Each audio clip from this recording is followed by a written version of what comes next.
الحمد لله رب العالمين نحمده ونستعينه ونستغفره ونعوذ بالله من شرور أنفسنا ومن سيئات أعمالنا من يهده الله فلا مضل له ومن يضلله فلا هادي له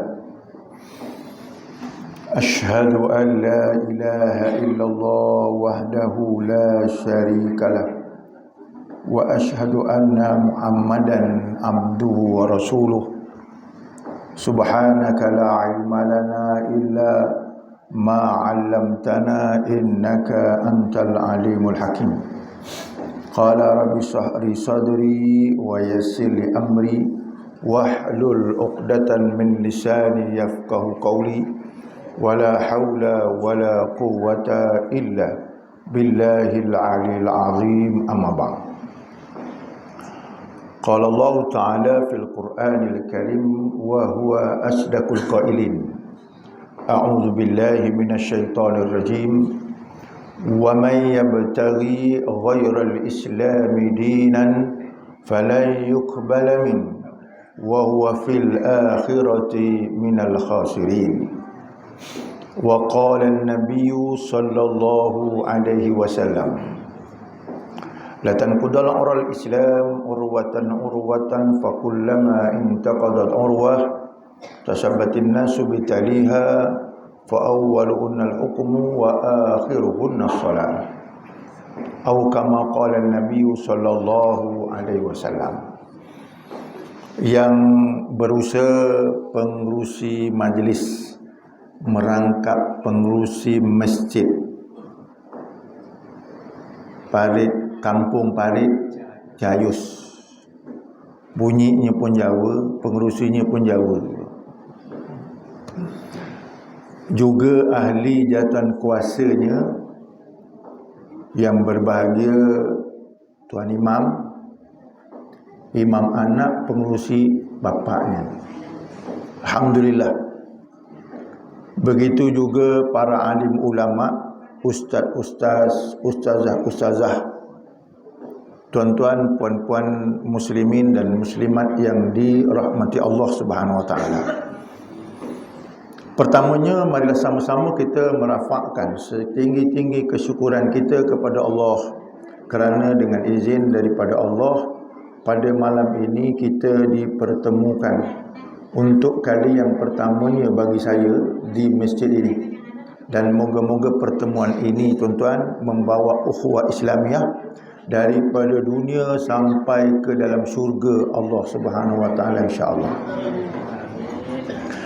Yang keduanya, saya mengucapkan berbanyak-banyak terima kasih kepada pihak ahli jawatan kuasa masjid kerana sudi untuk menjemput saya pada malam ini dalam program Maulidur Rasul sallallahu alaihi wasallam. Atas jemputan tersebut saya ucapkan berbanyak-banyak terima kasih. Yang ketiganya, saya juga tuan-tuan memohon ampun dan maaf terlebih dahulu kiranya nanti dalam ceramah ataupun tazkirah saya ini ada perkara yang tidak menyenangkan, sama ada perkataan ataupun maklumat. Maklumlah, orang Seri Medan, Parit Jayus pula beza dengan orang Segamat. Saya ni orang Segamat tuan-tuan. Jadi mohon ampun maaf terlebih dahulu kalau nanti ada bahasa yang tak berapa nak kena. Tapi bila saya tengok pengurusinya Jawa, lebih kurang lah tu. Alhamdulillah.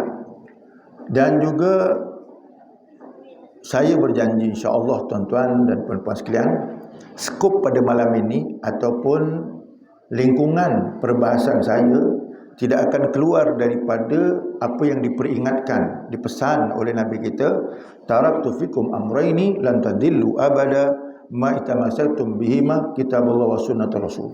Nabi kata, aku tinggalkan selepas kepada aku mati dua perkara yang mana siapa-siapa di kalangan umat aku yang berpegang kepada keduanya, di mana juga dia berada, zaman mana juga dia berada, maka dia tidak akan sesat. Itu janji daripada Nabi, iaitu kitab Allah dan sunnah Nabi SAW. Jadi saya berjanji tuan-tuan, insya-Allah skop saya itu berdasarkan kepada dua manhaj ataupun dua yang pesanan yang ditinggalkan oleh Nabi kita Muhammad sallallahu alaihi wasallam. Juga sebelum saya nak mengajak tuan-tuan kita membicarakan tentang Nabi pada malam ini, kita pada malam ini nak dengar cerita Nabi, maka seelok-eloknya bila kita nak dengar cerita Nabi, maka kita kena ikut sunnah dia. Betul tuan-tuan? Antara sunnah Nabi ni, bila kita duduk dalam majlis ilmu ni tuan-tuan, ada satu hadis Nabi sebut, fa asnada rukbatai ila rukbatai wa wada'a kaffai ila fakhidhai. Hadis ini riwayat Sayyidina Umar, hadis kedua Matan Arba'in Imam Nawawi. Hadis ini mengatakan bahawa ada seorang jumpa Nabi, bertanya soalan, 4 soalan, tapi gaya dia datang, dia letakkan lutut dia dengan lutut Nabi, tangan di paha Nabi, baru ditanya. Maka para ulama menghuraikan hadis itu, ini adalah merupakan hadis tentang adab kita duduk dalam majlis ilmu. Jadi bila adab duduk majlis ilmu tuan-tuan, seaulanya kena duduk dekat. Boleh tuan-tuan duduk dekat? Nak dipanggil ke atau tuan-tuan nak jalan tegak sendiri? Ataupun duduk yang di luar lebih selesa daripada duduk di dalam. Itu tuan-tuan, kita ni nak tengok Nabi, dan Nabi pun dah sebut dalam hadisnya. Nabi kata apa? Kullu ummati yadkhulunal jannah. Semua umat aku ni masuk syurga. Itu Nabi kata.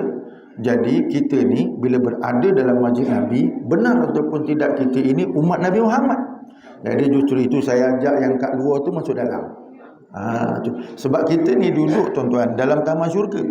Nabi kata iza maratum biriyadil jannati farta'u. Satu hadis riwayat Ibnu Abbas, dikatakan dulu Nabi kata bila kamu lalu di taman-taman syurga, maka farta'u. Farta'u tu makna kamu kena singgah. Maka bila kata singgah itu, sahabat Nabi tanya, wa ma hiya riyadul jannah ya Rasulullah? Apa dia taman syurga itu ya Rasulullah?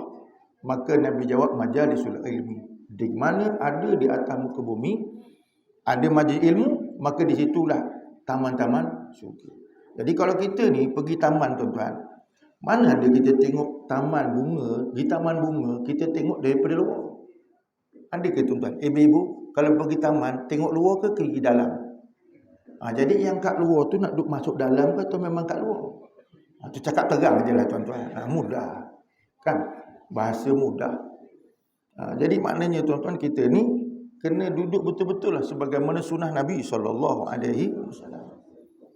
Kenapa tuan-tuan? Nanti saya bagi hujah. Kenapa saya bagi hujah? Kenapa saya sebut begitu? Juga tuan-tuan, saya menyebut terlebih dahulu, sebelum saya nak memanjangkan saya punya ceramah pada malam ini, saya mengingatkan diri saya dan para hadirin yang datang supaya jangan lupa kita ini berada dalam masjid. Jadi untuk mendapat pahala iktikaf, jangan lupa kita iktikaf. Ya, walaupun mungkin tadi kita tak sembahyang berjemaah maghrib, masuk tu jangan lupa iktikaf. Sebab kenapa? Untuk membezakan tuan-tuan dan puan-puan duduk ni, gaya amal ibadat dengan amal adat.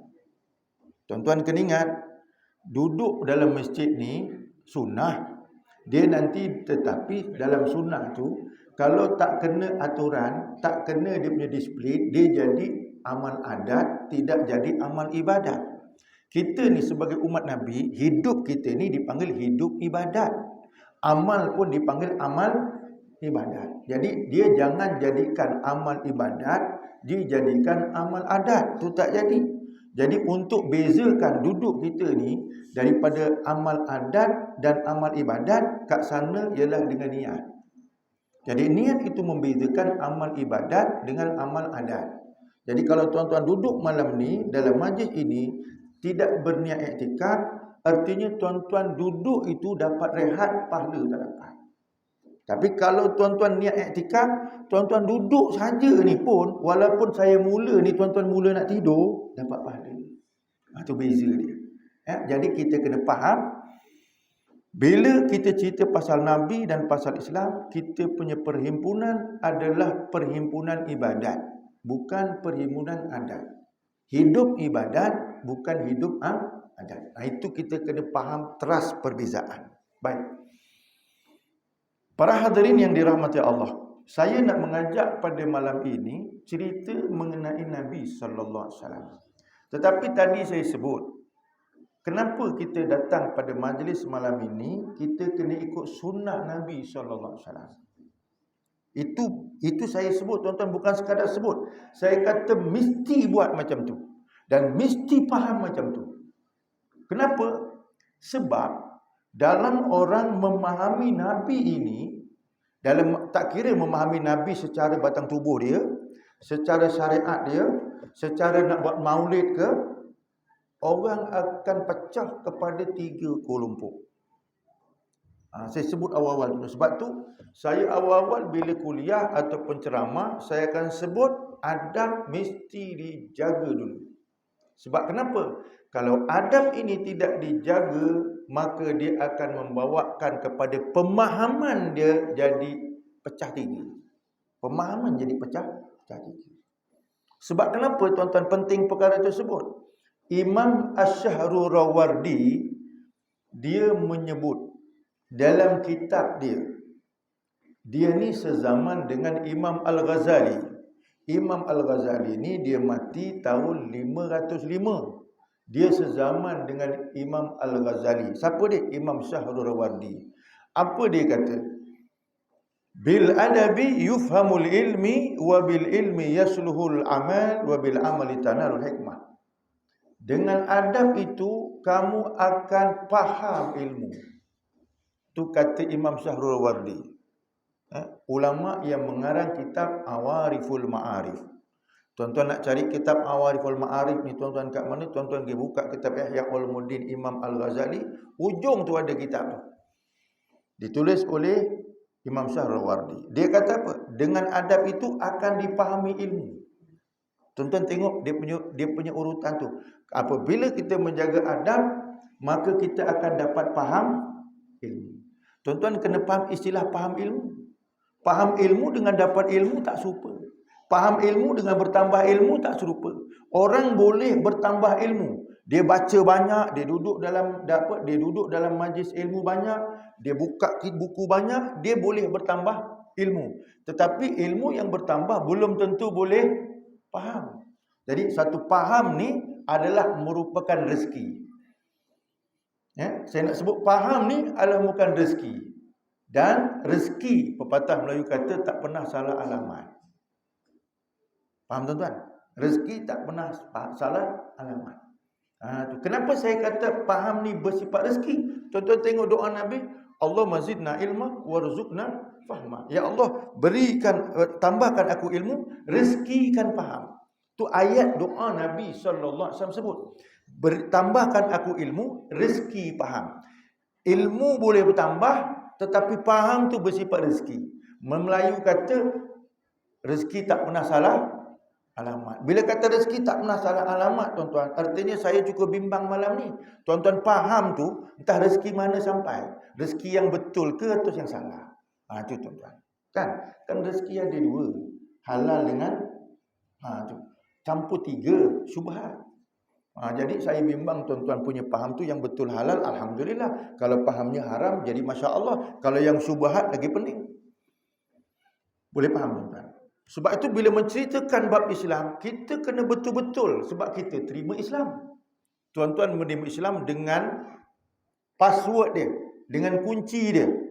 Asyhadu an la ilaha illallah wa asyhadu anna Muhammadan Rasulullah. Tuan-tuan, perkataan asyhadu an la ilaha illallah wa asyhadu anna Muhammadan Rasulullah disebut dalam Al-Quran dan hadis Nabi. Kalimah ni dia ada power dia. Dia bukan main sebut-sebut. Asyhadu an la ilaha illallah wa asyhadu anna Muhammadar Rasulullah. Dan wajib sebutnya pula bukan sekali, banyak kali. Yang wajibnya dalam sembahyang tu lagi dah banyak dah. Tetapi dia punya power. Kadang-kadang orang ni kan biasa, tuan-tuan, bila belajar ilmu dia nak power. Macam Power Rangers tu lah. Kan tuan-tuan? Ibu-ibu kan? Kita ni kalau kadang-kadang wirid-wirid, ni kalau buat wirid ni jadi apa? Biasanya jadi gitu. Kan? Yang saya nak sebutkan tuan-tuan, Nabi sebut, Al-Quran menyebutkan kekuatan yang jadi orang Islam itu dengan kalimah asyhadu an la ilaha illallah wa asyhadu anna muhammadar rasulullah. Apa power dia? Quran kata qulil ladzina kafaru iyantahu yughfar lahum ma qad salaf, surah Al-Anfal juz 9. Katakan wahai Muhammad kepada mana-mana orang yang kafir, sekiranya wahai orang kafir kamu berhenti daripada kekafiran kamu itu, yughfar lahum ma qad salaf, maka akan diampunkan segala dosa-dosa kamu. Quran kata macam tu. Jadi maknanya apa tuan-tuan? Orang kafir, kalaupun dia kafirnya 6-70 tahun ataupun 90 tahun, kafir buat dosa, mengucap asyhadu an la ilaha illallah wa asyhadu anna muhammadar rasulullah, hilang dosa dia. Power tak power tuan-tuan? Hilang dosa dia. Kalimah itu mengkafarahkan segala dosa-dosa kita. Tapi kena faham betul-betul tuan-tuan. Sebab yang menyebut kalimah asyhadu alla ilaha illallah wa asyhadu anna muhammadar rasulullah ni ada beberapa kelompok manusia. Tu. Itu satu yang saya nak sebut. Yang kedua tuan-tuan, dengan kalimah yang sama juga Pak Imam biasa akan sebut bila orang mati dekat talqin. Yusabbitullahu alladhina amanu bil qawli tsabiti fil hayatid dunya wa fil akhirah. Tak itu Pak Imam. Kan? Orang mati baca talqin. Kan Pak Imam biasa kalau dah baca talqin ni, ramainya orang mati hafal. Kan hafal tu. Idza ja'akum malakan fala takhafan. Bila datang malaikat dua malaikat, jangan kamu takut, jawab dengan lidah yang lancar. Kan? Itu biasa tu. Tapi Quran kata kalimah asyhadu an la ilaha illallah wa asyhadu anna muhammadar rasulullah. Allah Taala kata yusabbitullahu alladhina amanu bil qauli tsabit fil hayatid dunya wa fil akhirah. Allah menetapkan bagi orang yang beriman dengan kaul sabit. Kaul sabit tu huraiannya ialah asyhadu an la ilaha illallah wa asyhadu anna muhammadar rasulullah fil hayatid dunya, masih hidup kat dunia, masa mati. Fil hayatid dunya wa fil akhirah, masa di hari akhirat. Tuan-tuan, kalimah tadi dia boleh tetap dekat lidah kita daripada hidup sampai mati, bukan kerana tulang empat kerat kita, bukan kerana pandainya ilmu kita, bukan kerana banyaknya wirid kita, tetapi kerana Allah menetapkan di dalam lidah dan diri kita. Hidup akhirat, hidup dunia. Jadi artinya tuan-tuan, sebut tu, kalau kita sebut tak ingat dengan Allah, maka sebutnya dipanggil sebut ghafilun, orang yang lalai. Orang yang lalai tak ada sebut dalam Quran syurga, neraka. Kan? Ni tuan-tuan kena faham. Tu benda pertama. Benda kedua. Kemudian yang ketiga, Nabi kata man qala akhiru kalamihi la ilaha illallah dakhala jannah. Nabi kata siapa-siapa akhir kalamnya dia boleh mengatakan la ilaha illallah, masuk syurga. Artinya fahamnya macam mana? Kalau kita ni memang dah biasa sembahyang, memang mesti sebut. Bukannya mesti, wajib. Kan? Takdirnya sekali pas sembahyang mati, ia masuk syurga. Itu dah yakin. Tetapi kalau kita jumpa gangster, ketua gangster, pum, melanggar depan kita, naik kereta, naik motor, pum, terlepek depan kita tuan-tuan. Kan? Gangster, ketua gangster, pak, kat situ belum mati, tengah nak nyawa-nyawa ikan. Kita pun datang, pegang kepala dia, letak kat pangku, tatu penuh batu badan. Ketua gangster, tiba-tiba dia kata la ilaha illallah, mati. Macam ibu-ibu, agak-agak tu nak tanam kat mana? Nak tanya ibu-ibu. Yang tuan-tuan jangan jawab. Ibu-ibu, ketua gangster tu penuh tatu satu badan, nak mati belanggar, tiba-tiba belum mati la ilaha illallah, nak tanam kat mana? Ibu-ibu, Nak jawab pun takut. La ilaha illallah. Ah, takut dengan wati itu lebih kurang aja. Tuan-tuan, kita lihat yang saya sebut tadi hadis Nabi, yang saya sebut tadi ayat Quran datang daripada Allah, pengakuan daripada Nabi, akhirnya akhir mati la ilaha illallah. Nabi kata syurga, tidak ada seorang pun boleh menghukumkan seseorang yang mati akhirnya dengan kalimah tersebut, walaupun dia tu ketua gangster sekalipun, pasti masuk syurga. Faham atau tidak tuan? Jadi yang saya nak sebutkan, dengan kenyataan Allah, dengan kenyataan Nabi itu, kita ni jadi umat Nabi Muhammad, malam ni boleh duduk dalam majlis kuliah Maulidur Rasul. Artinya janji Nabi itu juga terlekat dekat diri kita. Tuan-tuan, ni kenyataan Allah, kenyataan Nabi. Kita kena yakin. Yakin sesungguh-sungguhnya. Yakin sesungguh-sungguhnya. Ni awal-awal saya sebut. Kenapa tuan-tuan? Sebab orang duduk dalam majlis maulid ni, saya sebut tadi ada 3 kelompok. 3 kelompok. Saya sebut tu dulu tuan-tuan. Apa 3 kelompok? Satu, ada orang faham Islam ni, dia macam Sayyidina Abu Bakar. Saya bagi contoh. Macam Sayyidina Abu Bakar. Ibu-ibu kenal Sayyidina Abu Bakar? Kenal tak Sayyidina Abu Bakar? Kenal? Kenal nama bijak jawab. Bijak jawab tu. Kalau dia kata kenal tu, saya nak tanya juga bila jumpa. Kan? Kenal nama tu, alhamdulillah. Sayyidina Abu Bakar ni salah satu-satunya sahabat Nabi, mertua Nabi, yang sama-sama dengan Nabi masa hijrah. Dan dia ni saja seorang sahabat yang dipanggil Abu Bakar As-Siddiq. Tak ada pada yang lain. Sifat Nabi yang As-Siddiq tu ada kat dia tu.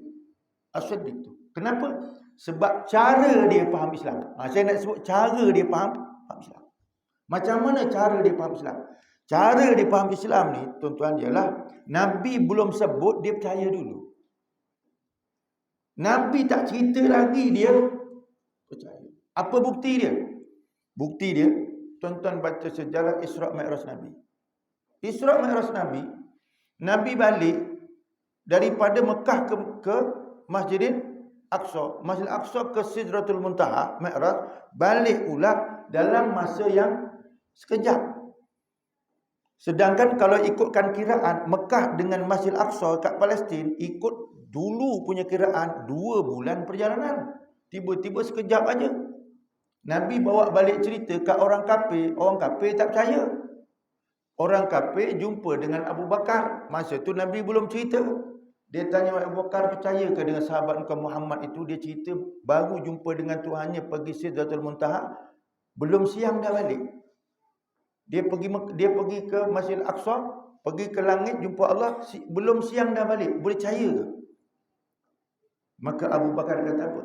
Aku percaya dengan Muhammad belum pada dia cerita lagi pada aku. Belum Nabi cerita dia dah percaya dah. Kalau benda tu cerita keluar daripada mulut Nabi Muhammad, dia percaya.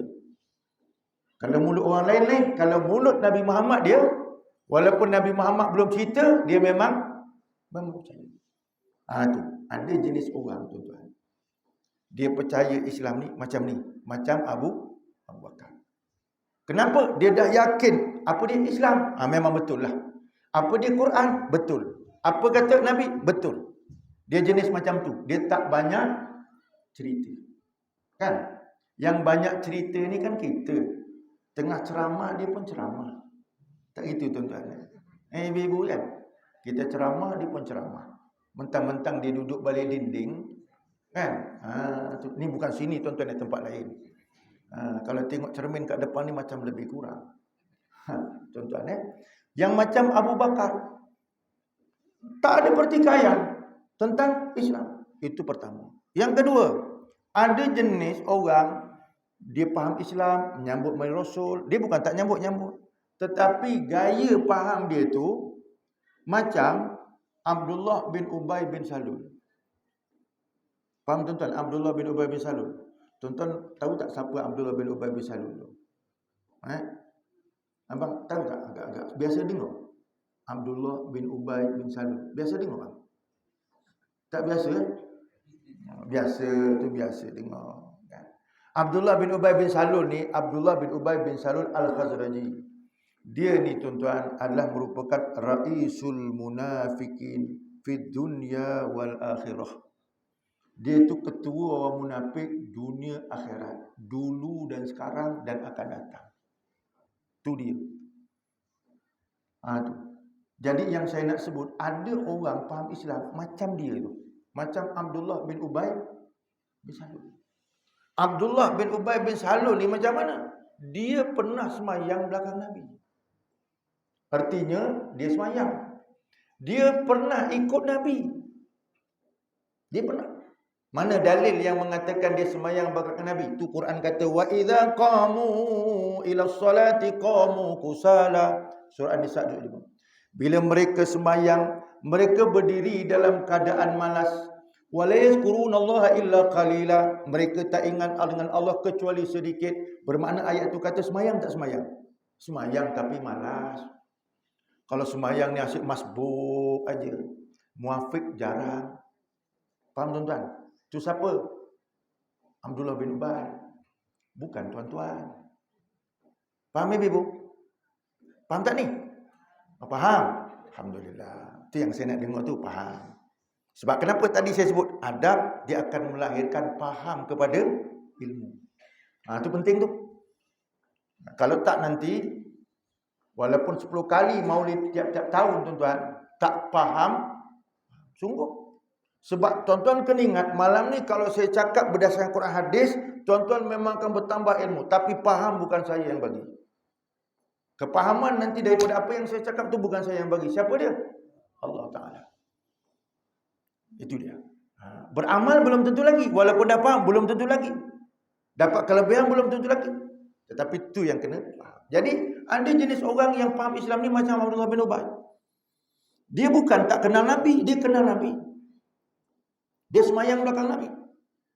Tetapi, dalam ayat Al-Quran, ayat Quran kata, matinya dia tu, turun ayat supaya jangan disembayangkan jenazah. Tuan-tuan. Hidup semayang, hidup ikut Nabi, bermakna pernah bersama dengan Nabi. Tetapi mati dia tu, mati dia, Allah turunkan ayat dalam surah Al-Taubah, juzuk 10.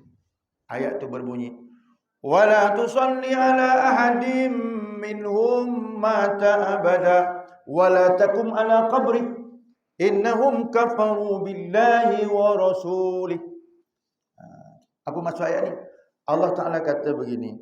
Ni ayat ni tuan-tuan turunnya nak kena cerita juga asbabun nuzul. Ayat ni turun masa Abdullah bin Ubay bin Salul mati, anak dia nama Abdullah pergi jumpa dengan Nabi. Kan kita cerita maulid malam ni tuan-tuan. Cerita pasal Nabi lah. Kalau Nabi lahir ni bukan tak dengar selalu tuan-tuan. Dah mati dah Nabi. Jadi Nabi SAW masa ketiga Abdullah bin Ubay bin Salul ni mati, Abdullah anak dia pergi jumpa Nabi, minta supaya Nabi menguruskan jenazah. Nabi ni bila ada orang mati, jadi dia bangun nak menguruskan jenazah Abdullah bin Ubay. Tetapi Umar ibn Khattab tarik jubah Nabi. Nabi nak pergi tu ditarik jubahnya oleh Sayyidina Umar. Umar kata macam ni, wahai Rasulullah, kau nak uruskan mayat dia. Macam tu ayat dia tuan-tuan. Ayat bahasa kita, nak uruskan macam mayat dia. Padahal takkan tu mati orang Islam, kau nak uruskan mayat dia. Kenapa perkataan Sayyidina Umar keluar macam tu? Kenapa? Sebab ayat Quran, dalam Quran tuan-tuan ada satu surah namanya surah Munafikun. Sehingga Allah Ta'ala turunkan nak cerita pasal orang munafik, satu surah khusus untuk dia saja. Tu maknanya banyak punya cerita, terang dah. Orang kata lagi terang lagi bersuluk. Maknanya nampak sangat dah punya perbuatan tu. Kan saya nak istilahkan gini tuan-tuan, orang munafik ni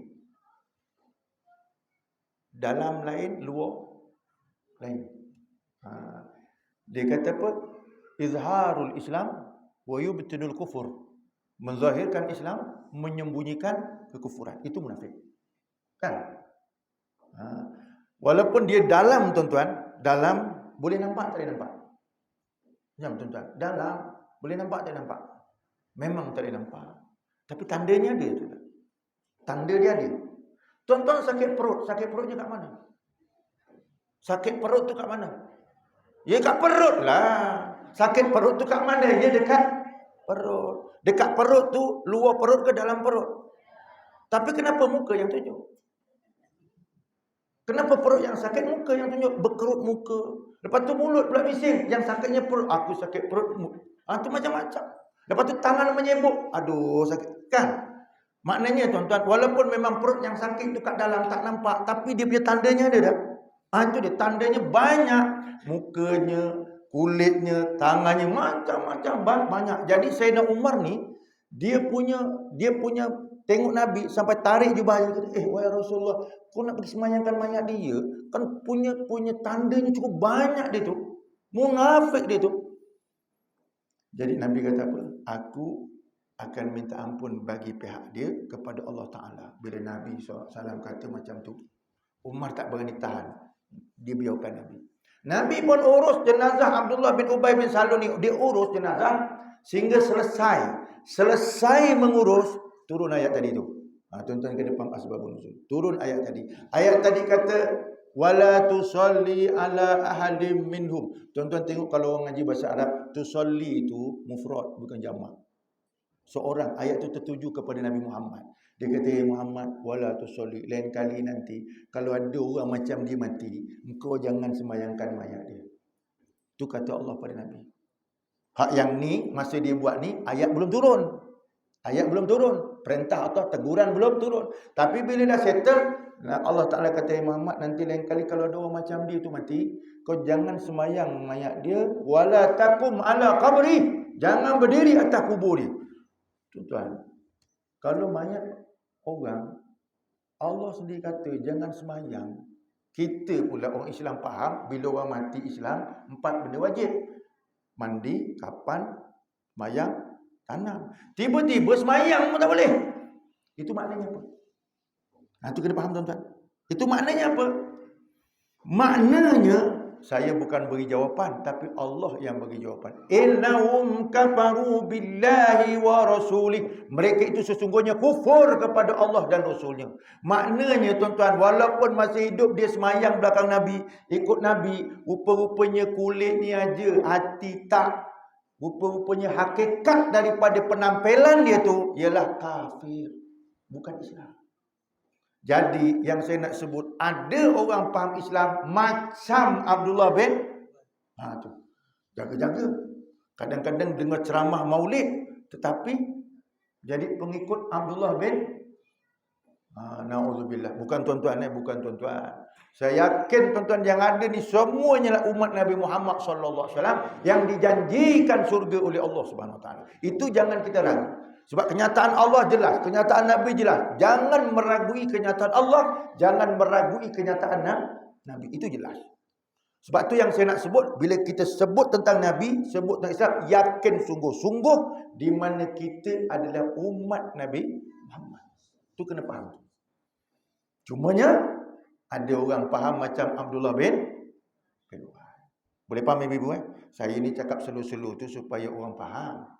Saya boleh cakap laju-laju tuan-tuan. Tapi takut tuan-tuan tak berapa nak faham. Kalau selu pun tak faham, lagi laju. Tak gitu. Ada yang ketiga, orang faham tentang Islam ni yang dibawa oleh Nabi. Nabi dah bawa Islam sempurna dah. Cuma selalu ulama kata begini tuan-tuan. Nabi kan bawa Islam lama. Quran pun dah sempurna. Islam pun dah sempurna. Diakui oleh Allah. Ulama-ulama suka kata, Iza kamula syai'an bada naqsu. Bila sesuatu itu dah sempurna, dia mula jadi kurang balik sempurna. Kurang balik semula. Macam ibu-ibu buat kek. Kan buat kek bulat. Kek hari jadi bulat, dah siap kek tu bulat kan sempurna. Lepas tu bila makan, tuan-tuan kerat, kurang balik dah. Jadi kurang balik, benda sempurna jadi kurang balik. Yang ini tuan-tuan, bila faham Islam yang dibawa oleh Nabi yang dah sempurna, yang kurangnya kat mana? Itu yang kena faham tu. Kurangnya kat Islam ke kurangnya kat kita? Tu kena faham. Kurangnya kat Nabi ke kurangnya kat kita? Itu yang kena tengok tu. Sebab Nabi dah sempurna dah. Kenapa dia dah sempurna? Sebab Allah ni kata, laqad kana lakum fi rasulillahi uswatun hasanah. Bagi kamu pada Nabi tu ikutan yang Kalau tak Allah tak kata gitu. Dia dah sempurna dah. Syariatnya pun dah sempurna. Jadi ulama kata idza kamula syai'an bada nafsu, bila sesuatu itu sempurna dia mula jadi kurang. Macam kek tadilah. Kek hari jadi dah sempurna dah. Bila keras jadi kurang balik. Soalnya kurang tu kat mana? Kat Nabi ke kat Islam ke kat kita? Tu yang kena tengok balik tuan. Kena tengok. Jadi maknanya tuan-tuan bila kata kurang kat kita, yang kena tengok cermin tu siapa? Siapa? Kita. Kan? Tetapi tuan-tuan, biasanya kadang-kadang orang salah tengok cermin. Kan? Saya nak tanya tuan-tuan, contoh je ni. Tuan-tuan, bang pukul berapa? Bang Isyak pukul berapa? Dah masuk belum? Dah masuk? Dah lewat dah? Dah lewat ni, terlajak ni tuan-tuan. Saya teruskan ajalah. Kan? Itu yang kadang-kadang bila sedap cakap ni tuan-tuan. Ialah orang kata pengantin baru. Kadang-kadang sampai subuh lupa. Baik. Kat mana tadi tuan-tuan sebelum itu? Cermin. Cermin. Kadang-kadang orang cermin tu betul tapi dia silap tengok. Contohnya tuan-tuan. Ni contoh. Tuan-tuan balik rumah tengok cermin. Tengah-tengah tengok tu jatuh tak cicak atas dahi. Kan? Tuan-tuan, masa tengok cermin tu jatuh tak cicak atas dahi. Nampak cicak tu. Kan? Otak yang betul dalam melihat cermin, tuan-tuan kena buat apa masa tu? Macam Haji Ali. Macam ni. Haji ni dia biasa ikut kuliah saya. Biasa. Kat mana-mana kat Batu Pak ni saya tengok muka dia ada. Kan? Agak-agak tuan-tuan, kita ni tengok cermin ni, contoh tengok cermin, tiba-tiba tengah tengok nyawang, kata orang Jawa, nyawang muka cantik tu, walaupun dah tua. Kan? Tak gitu ibu-ibu. Dah tua gigi palsu tu nyawang lagi tu. Kan? Nyawang gigi palsu tu. Kalau cakap sembuh tu, liuk. Kan? Tiba-tiba kena dengan tai cicak. Kalau otak yang betul, ibu-ibu buat macam mana? Apa dia? Buang tai cicak. Betul kan? Itu otak yang betul. Otak yang tak betul apa? Otak tak betul apa? Apa tak dengar? Buang cermin. Otak yang betul bila tengok cermin ada tai cicak kat dahi, kena buang tai cicak tu, kena bersihkan. Betul. Tapi otak tak betul, ditumbuknya cermin tu. Ni cermin dia punya pasal aku nampak tai. Boleh faham tuan? Kan selalunya macam tu. Selalunya orang bersihkan tai cicak ke tumbuk cermin? Ya, begitu. Selalunya orang tumbuk cermin tuan-tuan. Dia tak betul, tak buang tai cicak. Macam mana? Contoh, saya bagi contoh. Habis je ceramah. Betul ke ustaz tu? Tu. Ayat tu istilah ayat tumbuk cermin. Tu ayat tu.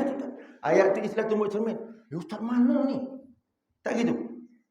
Kena betul batang hidung kita hari ni. Contoh je, ibu-ibu contoh. Kan gitu. Stepek kena batang hidung. Kan? Dia ingat hidung dia je. Ingat ustaz tu tak ada hidung. Boleh faham tuan? Saya punya huraian boleh faham? Jadi artinya tuan-tuan, kita kena ingat bila faham Islam, Islam adalah cerminan kita. Islam adalah cerminan kita. Dia cermin. Artinya kalau kita cermin tengok Islam, Islam kata begini, Islam kata begini. Kita pula yang kurang tadi, maka kitalah yang kena betulkan. Boleh faham tuan? Artinya dia punya natijahnya kita ikut Islam, bukan Islam ikut kita. Itu baru betul. Kita ikut Islam, bukan Islam ikut kita. Kalau Islam ikut kita, ya karepmu. Tak gitu. Kan? Bang sebelah rumah tuan-tuan, tak nampak jalan ke masjid. Itu kalau jenis apa? Jenis Islam ikut dia, bukan dia ikut. Tu. Bang sebelah masjid tu kuat bukan main. Sedap pula lagu Jirharkah bang. Kan macam-macam lagu tuan-tuan bang. Tapi tak sampai dekat masjid. Tetapi dia saru tu boleh sampai. Pakai waist apa waist tuan? Apa dia panggil waist ni? Waist lah. Jangan silap tuan-tuan, waste teknologi itu peta, waste dalam bahasa Jawa ya dah. Kan itu lain. Itu tuan-tuan kena faham.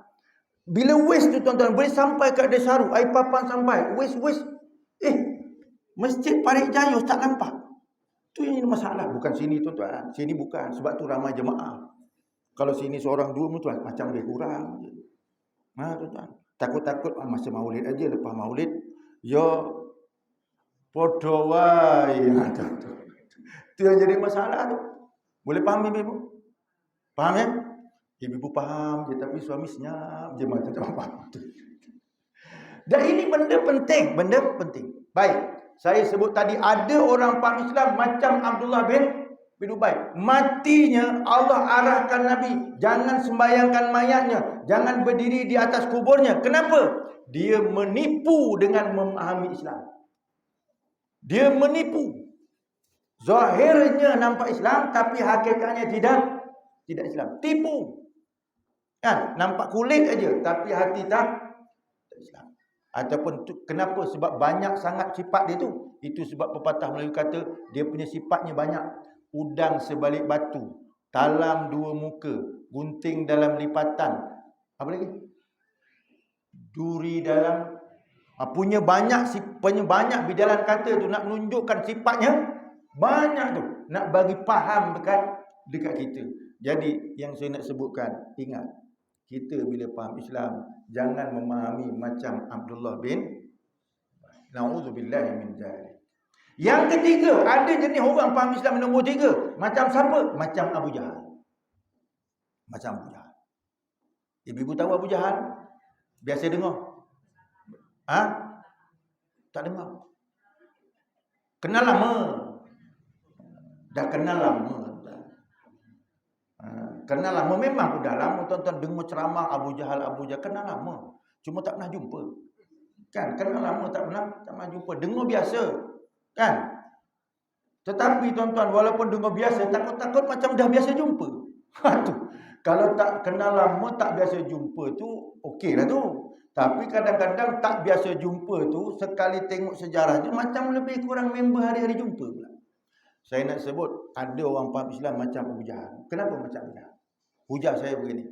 Ada ayat Quran, surah Al-An'am, kalau tak silap saya, ayat 30-31. Allah Ta'ala sebut, وَلَقَدْ نَعْلَمُ إِنَّهُ لَيَحْزُنُكَ الَّذِي يَقُولُونَ فَإِنَّهُمْ لَا يُكَذِّبُونَكَ وَلَكِنَّ الظَّالِمِينَ بِآيَاتِ اللَّهِ يَجْهَدُونَ. Apa kata ini? Qad na'lamu, sesungguhnya kami wahai Muhammad, kami Allah Ta'ala tahu, innahu la yahzunuka alladhi yaqulun, engkau itu sedih dengan perkataan orang-orang kafir. Nabi tuan-tuan bawa Islam, Nabi bawa Al-Quran, Nabi bawa syariat, tetapi orang-orang kafir kata Nabi, tuduh Nabi. Apa yang dituduhnya? Dia katakan Nabi gila, dia katakan Nabi ahli sihir. Ma anta bi ni'mati rabbika bimajnun. Allah Taala kata, "Hey Muhammad, engkau dengan nikmat aku, engkau bukan orang gila." Allah turunkan ayat itu sampai membela Nabi. Nabi bukan orang gila, tapi orang kafir kata Nabi gila. Kan? Kan ada orang tuan-tuan, selalu kadang-kadang setengah masyarakat kita, bila kita ulang alik di masjid, jemaah, kan? Dia duduk kat orang belakang, orang yang tempat lain situ, parengi masjid, woi. Kayak gitu. Yang tukang cakap tu tak sampai-sampai. Tapi bila orang pergi masjid macam-macam dikata. Tak gitu ibu. Kan? Yang dia pergi mall hari-hari tak apa pula tu. Pergi masjid pula dikata. Kan?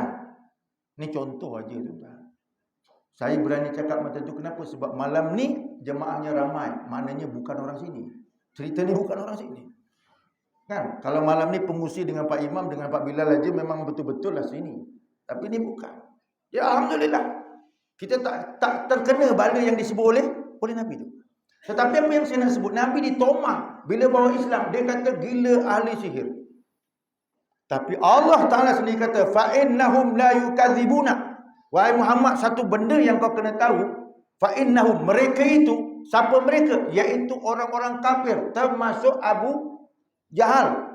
La yukadzibuna, tidak mendustakan kau. Apa cerita ayat ni Allah Ta'ala kata? Artinya apa tuan-tuan? Allah kata, "Hey Muhammad, walaupun dia kata kau gila, walaupun dia kata kau ahli sihir, walaupun dia kata kau tak betul, tetapi dia kata kau tu tak pernah bohong." Tuan-tuan, ayat ni kan ayat berlawanan. Orang kata tak betul, gila, ahli sihir. Tiba-tiba Allah sendiri kata dia tak mendustakan kau. Maknanya Abu Jahal dan orang kafir Mekah tak kata Nabi bohong. Sebab tu Nabi dipanggil Al-Amin. Tak pernah, tak orang Mekah dia kenal Nabi ni tak pernah bohong. Bila kata Nabi tak pernah bohong, bermakna dia bersifat siddiq. Bila kata Nabi bersifat siddiq, dia cakap betul. Bila dia cakap betul, Islam yang dia bawa adalah betul. Al-Quran yang dibawa adalah betul. Siapa yang tahu benda tu? Orang kafir. Abu Jahal tahu hak Nabi itu betul. Artinya Islam yang dibawa betul atau tidak? Betul. Itu dia maknanya yang saya kata berdasarkan ayat itu, Abu Jahal tahu Islam. Abu Jahal faham Islam. Sebab kenapa? Dia tak pernah kata Nabi bohong. Bila tak pernah kata Nabi bohong, maknanya Nabi betul. Dia cakap betul. Semuanya betul. Tapi kenapa dia lawan Nabi? Itu soalannya. Kenapa tidak ada ayat Quran mengatakan Abu Jahal masuk Islam? Tak ada ayat Quran atau hadis mengatakan Abu Jahal masuk Islam. Bahkan ada sejarah mengatakan Abu Jahal mati dalam medan perang Badar, dipenggal kepalanya oleh Abdullah ibn Mas'ud, dibawa depan Nabi. Itu ada dalam sejarah. Tetapi tuan-tuan nak sebutkan kenapa dia faham Islam tapi dia tak ikut Nabi. Itu soalan dia yang kita kena faham. Kan? Dia faham Islam, dia tahu Nabi betul. Bila kata Nabi betul, bermakna dia tahu tak Islam itu betul? Mesti tahu. Tetapi kenapa dia tak ikut Nabi? Jawapannya, apanya? Belum dapat hidayah. Memang hidayah itu milik Allah. Betul, saya setuju tu. Tetapi jawapannya bukan sekadar itu. Faham tuan-tuan? Saya ada hujah begini. Habis tuan-tuan masa sembahyang subuh, kenapa tuan-tuan sebut Allahumma hdini fi man hadait? Kenapa tuan-tuan sembahyang subuh, tuan-tuan sebut Allahumma hdini fi man hadait? Betul? Ya Allah, berikan aku, Allahumma hdini, beri aku petunjuk hidayah sebagaimana orang yang telah Engkau beri petunjuk. Masa tuan-tuan sembahyang tu, tuan-tuan kafir ke Islam? Dah Islam dah tu. Dah Islam dah tu. Kan? Itu dah Islam dah tu. Minta lagi dengan memanglah tuan-tuan, kita dah Islam pun kena minta hidayah. Kenapa? Nak istiqamah dalam hidayah. Itu dia. Istiqamah. Tapi balik pada cerita Abu Jahal tu, yang dia lawan Nabi dalam keadaan dia tu tahu Islam, jawapannya tuan-tuan, walakinnaz zalimina bi ayatillahi yajhadun. Dia bukan tak tahu Islam, dia bukan tak tahu Nabi itu betul, tetapi yang dia lawan tu ayat-ayat Allah. Yang dia lawan tu perintah-perintah. Ada orang boleh terima Nabi, ada orang boleh sambut maulid Nabi, ada orang boleh dengar ceramah dari Rasul, tetapi dia tak terima syariat Islam, dia tak terima Al-Quran. Ada tak ada tuan-tuan? Ada. Ni yang dipesankan oleh Nabi yang kita kena jaga-jaga. Itu Quran. Saya sebut cerita ni tadi, saya janji mesti berdasarkan Quran dan hadis Nabi. Sebab apa tuan-tuan? Pemahaman yang boleh selamat dunia, alam kubur, akhirat. Saya tak nak bawa cerita dongeng tuan-tuan. Saya bawa fakta bukan auta. Tu kena fakta tu. Supaya apa? Kita selamat. Dan kita tengok Abu Jahal lawan Nabi tu. Kenapa? Sebab bukan dia tak faham Islam, kerana dia engkar hukum Allah. Satu. Yang kedua, ada dalam sejarah Sirah Ibnu Hisham, disebut oleh Ibnu Katsir dalam huraian ayat yang saya sebut, dia jawab, walakin iza zahaba Banu Hashim bil liwa'i famaza yabqa li sa'iril Quraisy. Dia kata kalaulah Banu Hashim tu Nabi, dia pegang bendera Mekah.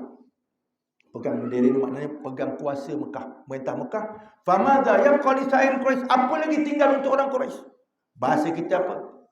Habis kalau dia dah pegang Mekah, kita dapat apa? Abu Jahal dah biasa jadi ketua Mekah, presiden Mekah dah biasa.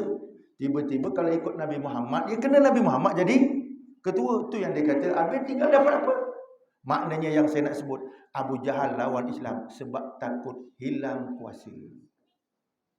Boleh faham tak? Sebab takut hilang jawatan. Tu dia. Ada tak tuan-tuan orang faham Islam style Abu Jahal ni? Ada tak? Ha? Tuan-tuan, saya nak sebut jangan main-main tuan-tuan. Hari ini di negara kita orang kafir boleh pula nak mentafsirkan Quran. Yang berlaku bala di sebuah bumi yang kita duduk hari ini yang tak pernah berlaku zaman dulu. Faham tak? Ini berlaku hari ini. Sebab tu yang saya nak sebut, kita hari ini kena faham tinggalan Nabi sallallahu alaihi wasallam. Islam tu kita kena faham betul. Betul. Jangan kita faham macam Abu Jahal tadi tu. Kan? Dia nak Islam tapi tak nak ikut Islam. Kan pelik tuan-tuan. Nak Islam, bukan nak Islam. Dia faham Islam tapi tak nak ikut. Tu dia. Masalah tuan-tuan. Ni bukan benda kecil, benda besar. Yang menyangkut paut soal akidah. Tuan-tuan, pernah dengar cerita tak baru-baru ni cerita nak sebut kafir kepada kafir tak boleh? Pernah dengar? Nak sebut Yahudi kepada Yahudi tak boleh. Kan? Nak sebut takbir pun tak boleh. Saya nak tanya tuan-tuan, tu dekat Amerika ke Malaysia? Tuan-tuan kena tanya. Tak bu, saya benda ni tuan-tuan, benda yang menyangkut paut soal akidah kita, iman kita. Jadi artinya kita kena ingat kadang-kadang orang menyambut Rasul tetapi dia gaya macam Abu Jahal tadi. Tu yang kena jaga-jaga. Sebab kenapa Nabi pernah memberi pesanan? Nak tanya pengusi-pengusi. Pukul berapa jam diberi masa kat saya ni? Terpulang. Ni saya ni kalau bagi terpulang ni tuan-tuan. Sebab saya ni biasa kuliah tuan-tuan. Kena tanya dulu bagi berapa masa. Kadang-kadang tapi saya dengar tadi pengusi awal-awal. Saya dengar apa pengusi kata. Kan? Dia tak ada sebut macam pengusi tempat lain tuan-tuan. Kalau pengusi tempat lain, dia kata hari ni kita dengarlah ceramah ustaz. Ikutlah berapa lama ustaz nak cakap. Cuma jangan sampai nasi sejuk je. Ujung tu dia kata gitu. Cuma jangan sampai nasi sejuk. Tapi tadi saya dengar-dengar tak ada bunyi tuan-tuan. Alhamdulillah. Kalau ada bunyi nasi sejuk tu maknanya memang suruh berhenti cepat tu. Baik, saya nak sambung sikit tuan-tuan. Ini peringatan daripada Nabi SAW yang kita kena tengok betul-betul. Sebagai tuan-tuan dan puan-puan yang dah hadir untuk memahami Nabi yang meninggalkan khazanah untuk kita. Nabi kata latan qudal oral Islam urwatan fakullama intaqadat urwah tasabbatin nasu bitaliha fa awwaluhunal hukmu wa akhiruhunnas salat. Akan berlaku nanti suatu masa di zaman umatku. Mereka itu akan memperandakan ikatan Islam. Ikatan Islam itu akan diperandakan. Latan qada, diuraikan, dihancurkan. Urwatan, satu-satu.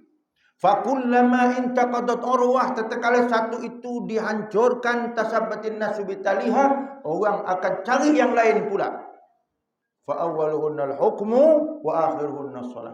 Awal-awal Nabi bagi clue undang-undang Allah, akhir sekali sembahyang. Ini Nabi kata akan berlaku kepada umatku. Nanti undang-undang Islam yang dibawa oleh Nabi ini dimainkan, diperkotak-katikkan. Tuan-tuan tengok. Hari ini yang lawan syariat Islam di negara kita siapa dia? Cuba tanya balik. Siapa dia? Yang melawan kanun syariah Islam tu dekat mahkamah. Siapa lagi ni tuan? Orang Melayu yang mengatakan dirinya Islam. Itu tuan-tuan yang kita dah tengok hari ini. Nabi dah sebut awalan ni akan berlaku kepada umatku, akan berlaku, jaga-jaga. Sebab ibu-ibu alhamdulillah tuan-tuan hari ini dapat duduk dalam majlis ilmu, dapat duduk dalam majlis tazkirah, maulid. Tapi anak kita tu, generasi kita tu, lepas matinya kita macam mana dia? Hari ini Tuan-tuan tengok, saya nak buat satu perbandingan. Hari ini juga sahabat kita, saudara kita, seagama kita dibunuh di bumi Gaza, dekat Palestin. Dibunuh, dibom mati.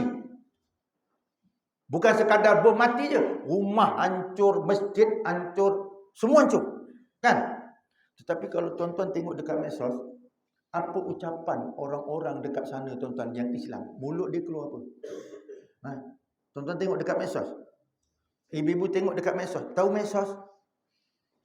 Kau tahu sos saja. Medsos tahu medsos? Tak tahu. Medsos tu singkatan media sosial. Tu kena sebut betul-betul media sosial. Kalau tak silap media sial. Tu masalah tu. Tu dekat media sosial tu ada menyebutkan mereka dibom di bumi Palestin. Semua hancur, tetapi mulutnya bila ditanya macam mana? Alhamdulillah. Alhamdulillah lagi, bersyukur atas nikmat Allah. Artinya iman dia betul tak betul? Walaupun dia hidup dan mati kena bom, imannya betul. Hari ini kita tuan-tuan, hari ini kita tak macam dia dekat Palestin, kita dekat sini tak macam tu. Kita aman, tak perang. Tak perang tuan-tuan. Cuma kita diberi satu peperangan dengan cara lain. Macam mana? Diberikan handset aja. Tengok handset.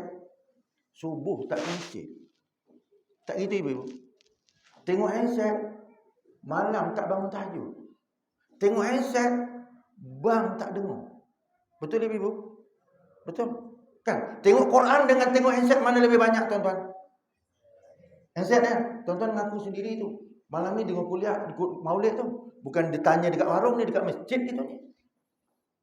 Tak gitu ibu? Tak bimbang begitu. Kalau kita tengok dekat Gaza tu perang tuan-tuan, mereka mati dalam keadaan Islam. Tapi hari ini kita nak jaga iman, iman kita senang digoyangkan. Jadual kita dah berubah. Jadual ibu-ibu pun dah berubah. Cara ibu-ibu pun dah berubah. Tak gitu? Macam tuan-tuan, hidup suami isteri berubah tak berubah? Habis minta air kopi, WhatsApp. Padahal duduk serumah tu. Duduk serumah. Satu kat dapur, satu dekat serambi. Kan? WhatsApp minta air kopi. Bini pun kejap lagi. Tu dalam rumah tu WhatsApp tu. Berubah tak cara hidup? Berubah. Padahal dulu masa nikah di sawang-sawang katanya. Kan masa nikah dulu tuan-tuan, dalam gelap-gelap malam bukan ada lampu, di sawang. Tak gitu. Betul ibu-ibu? Dah tua-tua menyampah main. Berubah tu. Kesan apa? Kesan teknologi keluarga berubah. Anak jangan cerita tuan-tuan. Tengok Quran tak nak, tengok handset selalu. Tak gitu ibu? Betul? Salahnya ibu-ibu belikan. Ada saham tak? Tuan-tuan, ni bukan main-main, ni betul.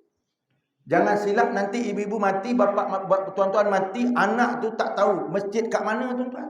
Hari ini kita masih lagi diberi peringatan, pengerusi buat majlis maulid, dipanggil semua orang kampung, alhamdulillah datang, pengerusi dapat dia punya sahamnya, kan? Dapat alhamdulillah. Tu contoh. Tetapi besok nanti tuan-tuan, suatu masa dalam keadaan yang disebutkan oleh Nabi, keadaan maulid pun tak ada. Kenapa? Sebab tadi saya sebut Nabi kata fa awwaluhunal hukmu wa akhiruhunnas salah. Awal-awal hukum Allah, akhir sembahyang, akhir sembahyang. Nabi kata ya'ti 'alan nasi zamanun la yajiduna imaman yusalli bihim. Nanti satu masa akan datang di kalangan umat aku di mana mereka nak sembahyang tak jumpa imam.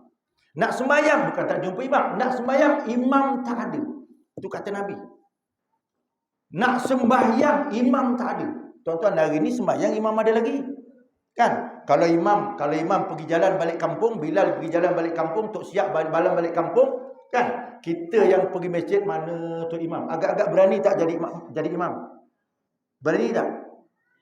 20 tahun jadi makmum tu. Tiba-tiba imam tak ada, Bilal tak ada, pengusi tak ada. Tolak jadi imam, berat kaki tu. Berat, tolak engkau. Gitu. 20 tahun jadi makmum tuan-tuan tu.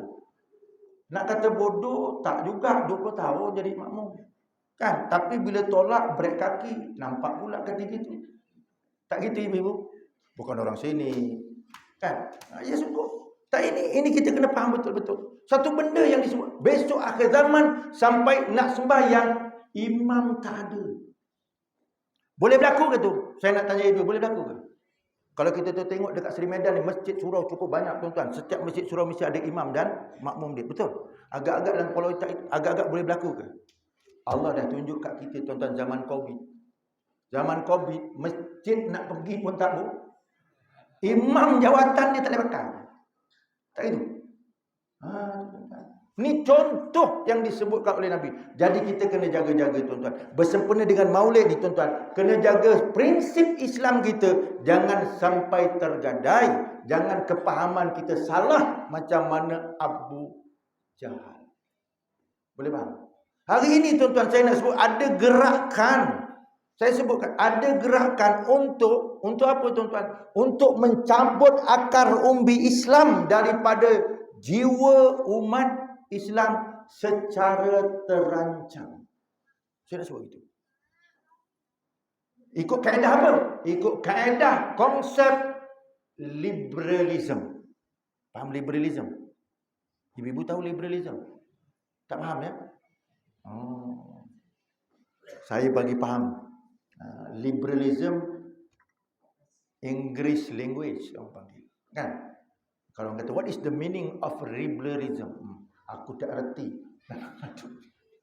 Ikut terjemahan Majlis Fatwa Jakim Malaysia, liberalism memberi maksud orang yang nak mencari kebebasan, melepaskan diri untuk mencari kebebasan mengikut hawa nafsu.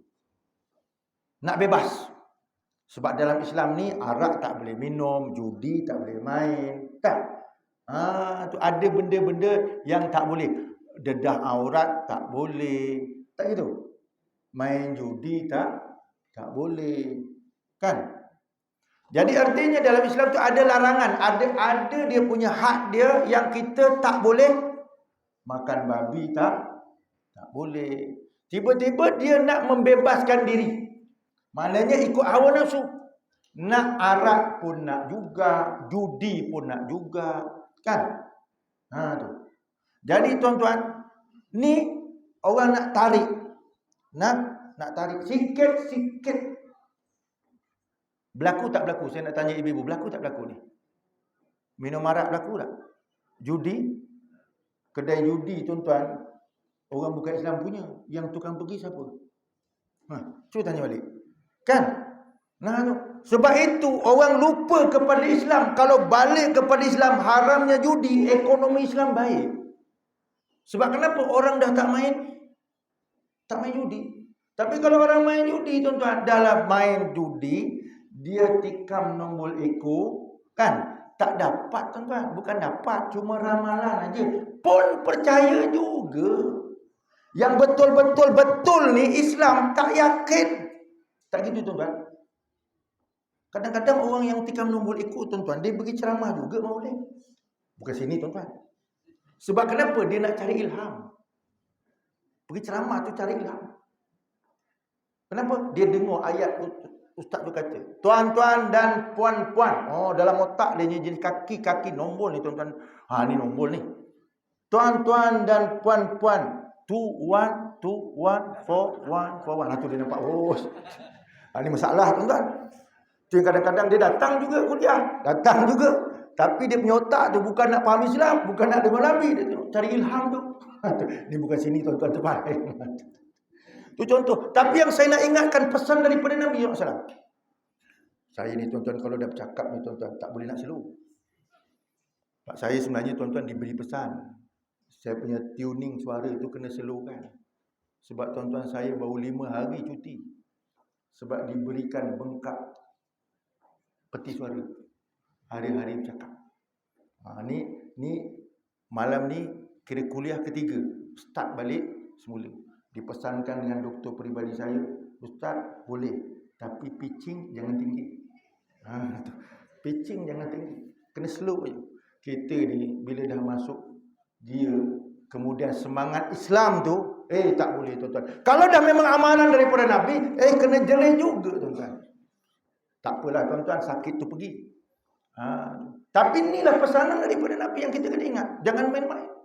Nabi sayang kat kita. Nabi sayang pada tuan-tuan. Nabi sayang pada ibu-ibu. Sebab dia letakkan syariat untuk menjaga dunia dan akhirat. Untuk jaga dalam kubur dengan sistem Islam tu.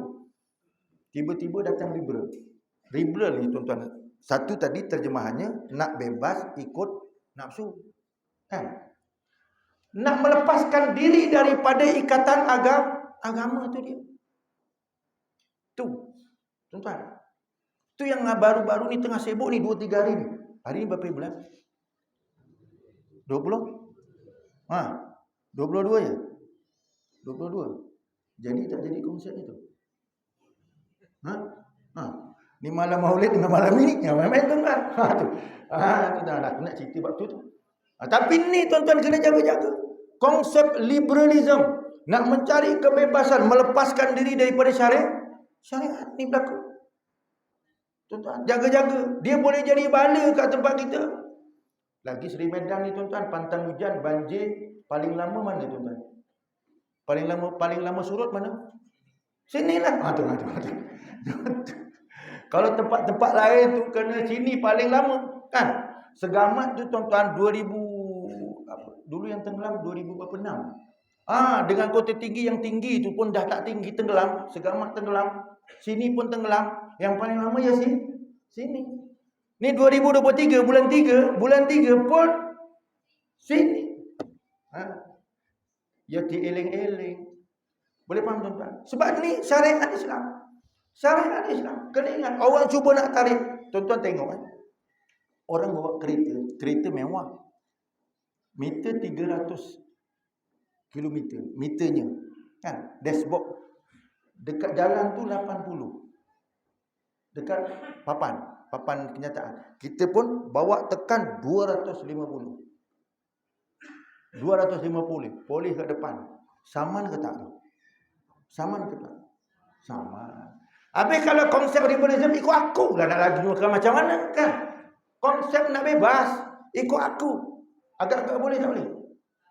Maknanya kalau bab naik kereta pun ada undang-undang dia, pun kalau dilanggar kena saman, apatah lagi dengan Islam. Faham tuan-tuan? Jadi nak tak nak, kalau Islam kata arak tu haram, haram lah.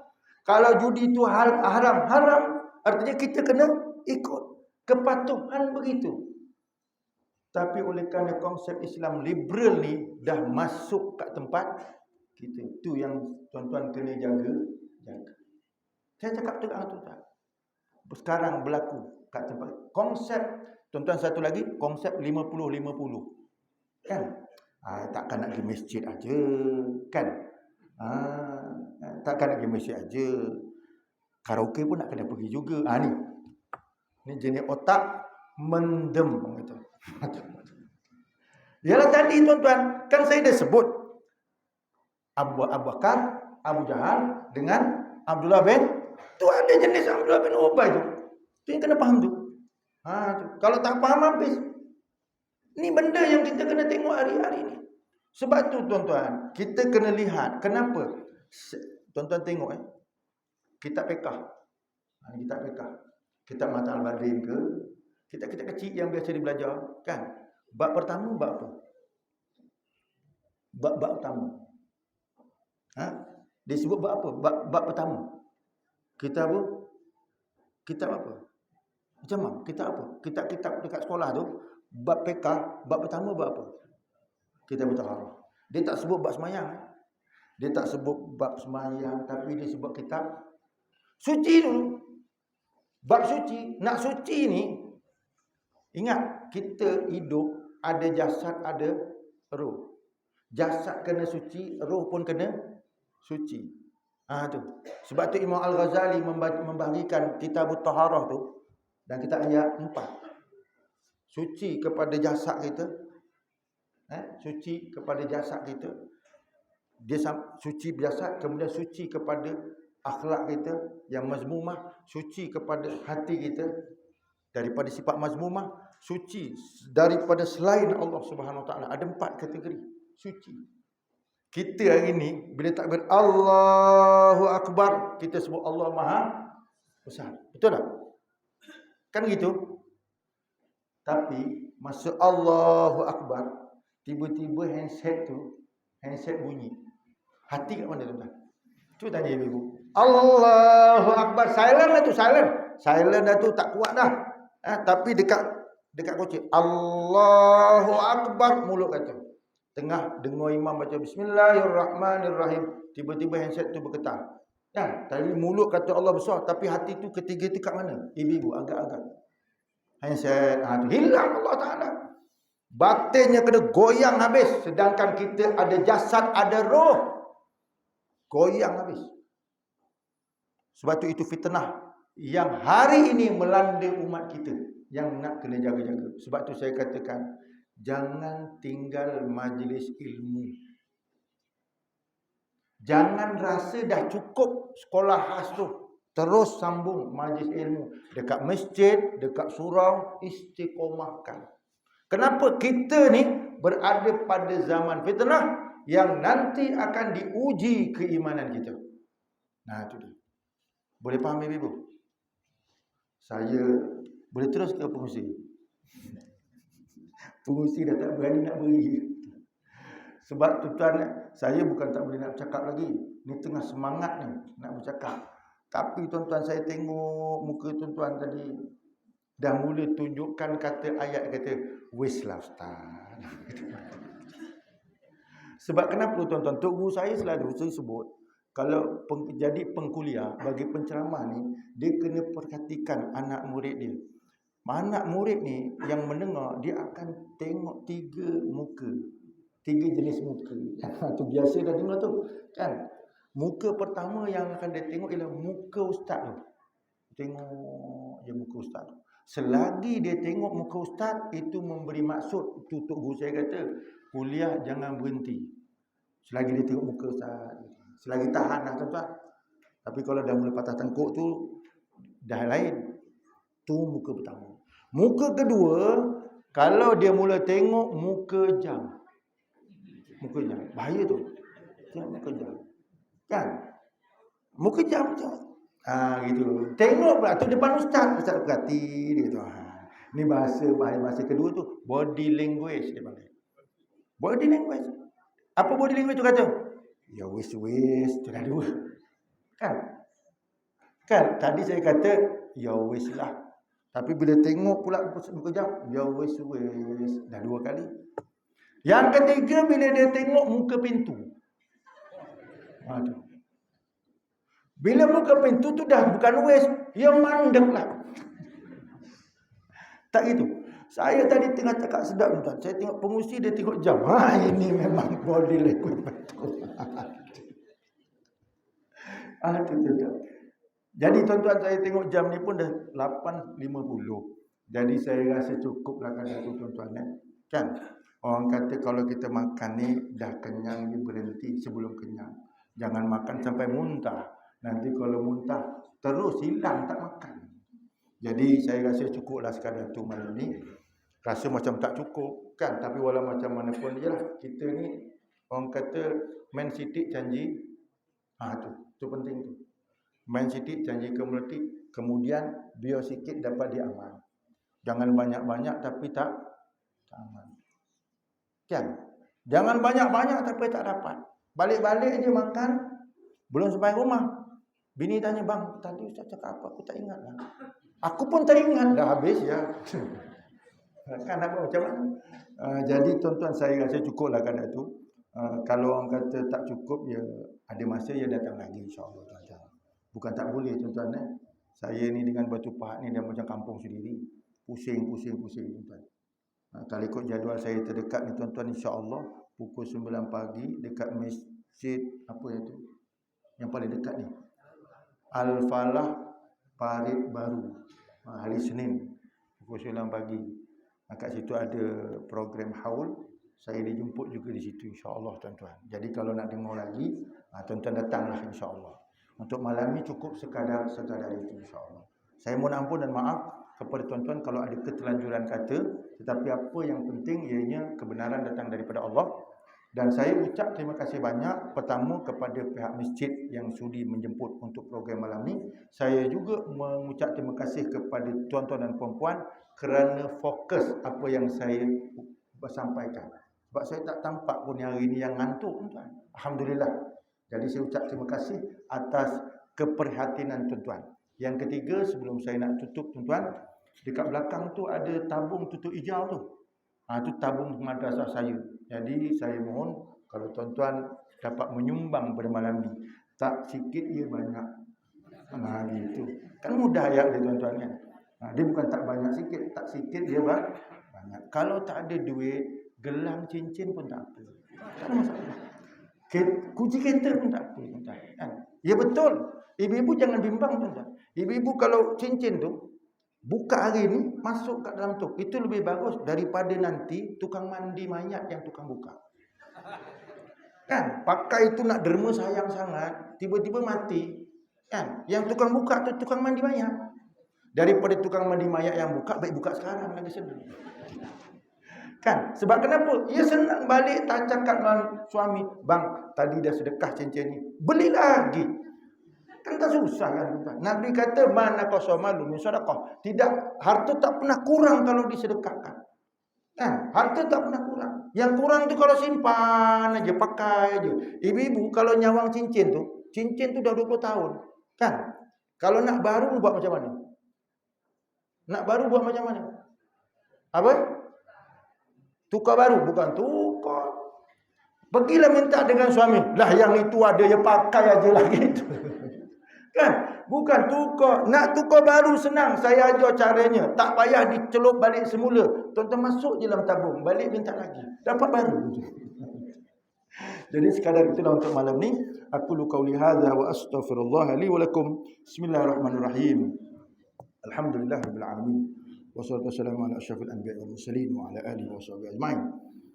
Allahumma inna nas'aluka 'ilman nafi'an, qalban khashi'an, wa 'amalan mutaqabbala, wa rizqan halalan thayyiban wasi'an mubaraka, wa yaqinan shadiqan wa nidan qaima.